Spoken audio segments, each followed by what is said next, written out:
This lesson is about developing children's orienteering skills. It's about developing their understanding of map symbols and simple coordinates to find their way around a trail. It's really important because not only does it develop teamwork, cooperation, children are having to think really carefully about how to solve a problem. For this lesson, you need quite a lot of resources, but all of them are really easy to make. Some flashcards with some Ordnance Survey map symbols on them, and a way of laying out an orienteering trail around the field. I've used canes with plant pots tied to them. Right, we're going to start today our orienteering. We're going to do some warm-ups where we're going to look at some map symbols and see if you can remember those map symbols that we've been looking at in the classroom. What you need to do is make sure children have had some experience of reading map symbols and recognising them, and then you can incorporate that quite easily into a warm-up in a fun and healthy way.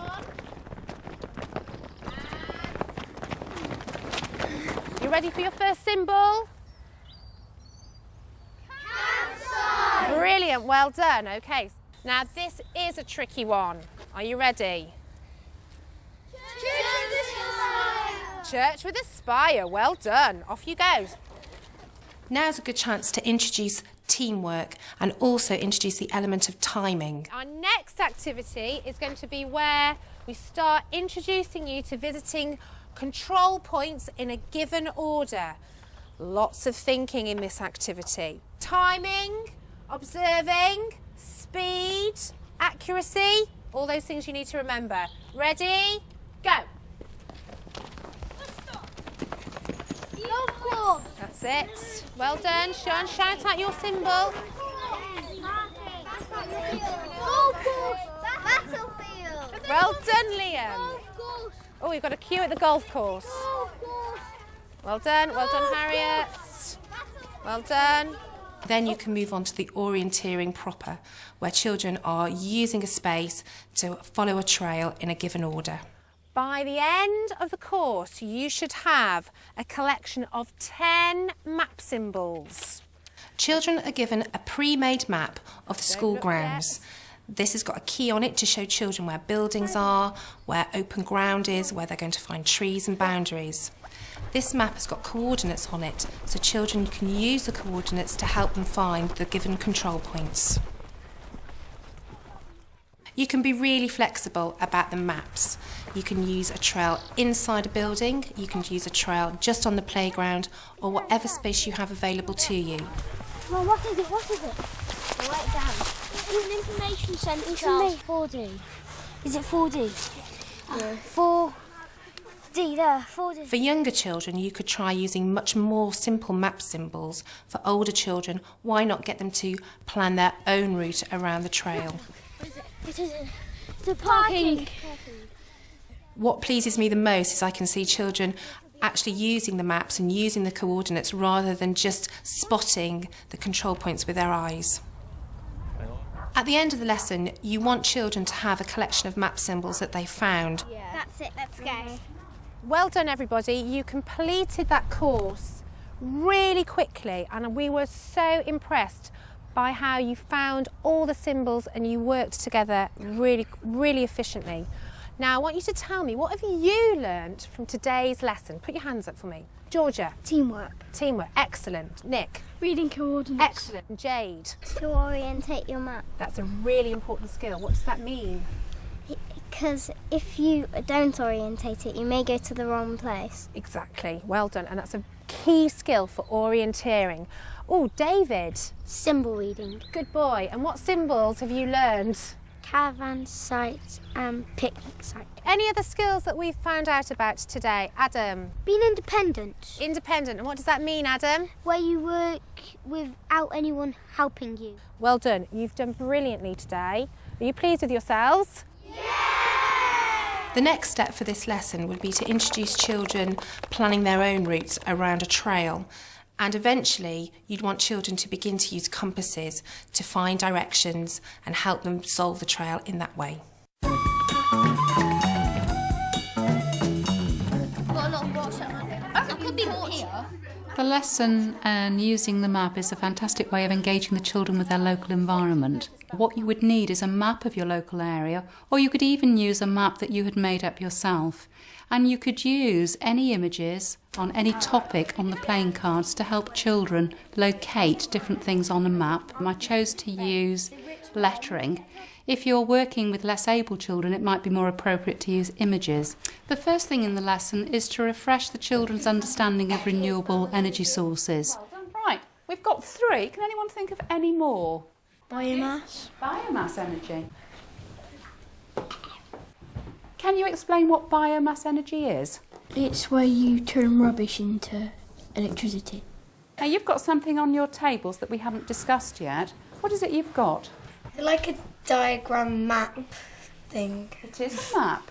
What have I given you to help you understand your map? Andy? A key. A key. Thank you. Deep water, the dark blue. Shallow water's light blue. It would be important to give children time to look at the map, to identify different features and to see what information the map is actually showing them. It could be China. It's not England. The children didn't know that this was a map of Weston, and it was only when they started to actually discuss the different features that were shown did they become aware that it was actually an area that they were familiar with. But I think it would be Weston. It does look like it. We're going to pretend to be planners, and we're going to be looking at siting renewable energy projects in different places. What Charlotte's going to do now is she's going to come round and she's going to give you a pack of energy cards. As a group, you can choose which 3 you would like to use. So which one? You're going to be placing them on the map. I'd put it on the mountain. Yeah, because if it's over here, not many people are exactly good. Have you ever heard the noise from a wind turbine? And how would you describe it? Not very, very loud. It's not really loud, but it's one of those noises that goes on and on and on. We're just using the water so we won't run out.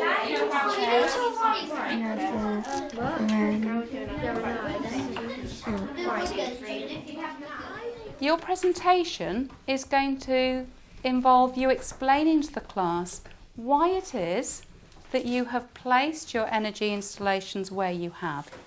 This is our presentation about wind and solar energy. What is wind energy? Wind energy is a renewable source of energy. It generates electricity 65% to 80% of the time. The good thing is it causes no pollution whatsoever. It's not very visible to the public. After their presentation, the rest of the class would be invited to question the children or to ask the children to justify why they had made their decisions. How would the wind energy be like being able to see? Because they're quite far away from people and they're behind trees. What you're going to do is include planting of trees to reduce the visibility. I think if the children understand that decisions aren't always clear-cut, that sometimes there are very good reasons why people decide things, but often this is a question of compromise. What have we learnt from this challenge? Andy? You have to think of everybody before you put an energy down or any equipment, really. So the decisions that you've been making today are happening in real life. And who knows, you might be making those decisions for real in a few years' time. What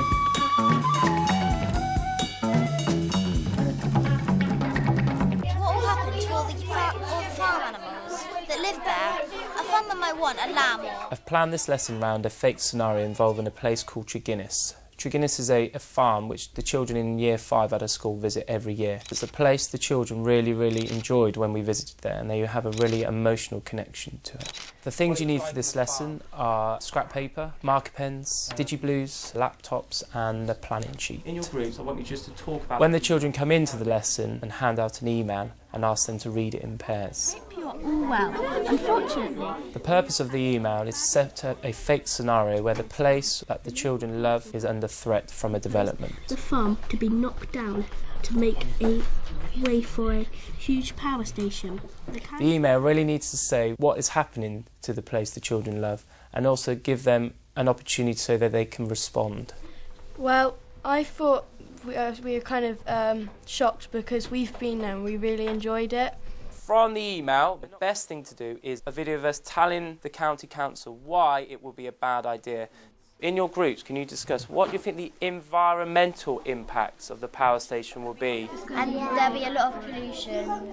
I do this so we can move on to a brainstorming activity. So what arguments are we going to put together? We felt like a family, and then no one will have the chance to, if they build it, no one will have the chance to feel that way. I think we really need to get that down.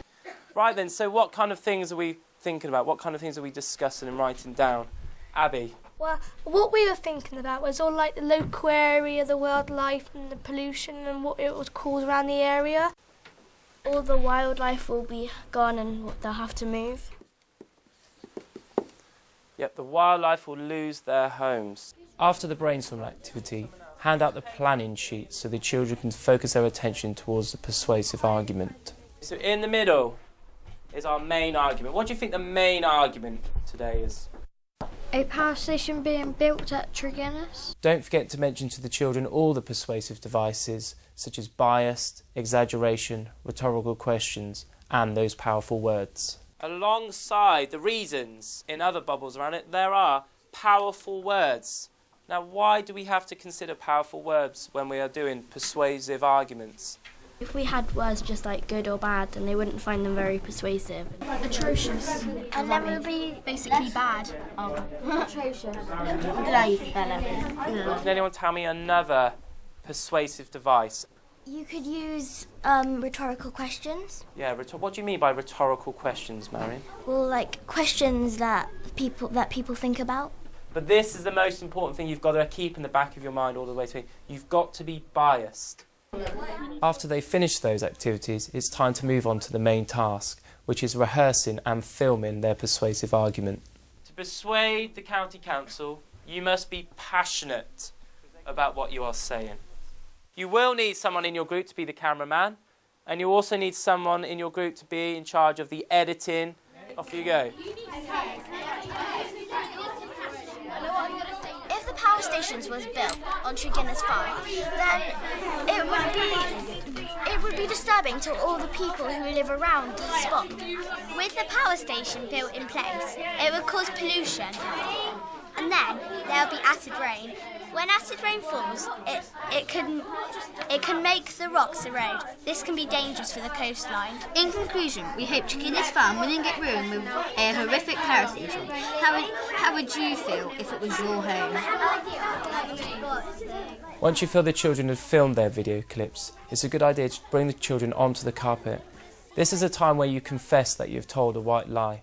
Right, I do have a bit of a confession to make. Okay, it actually wasn't a real email and Tregennis is not going to be knocked down. But I thought if I give you something that you can really get emotionally involved in, then your persuasive writing will be so much better. And just by looking at some of your other ideas, I think I was right.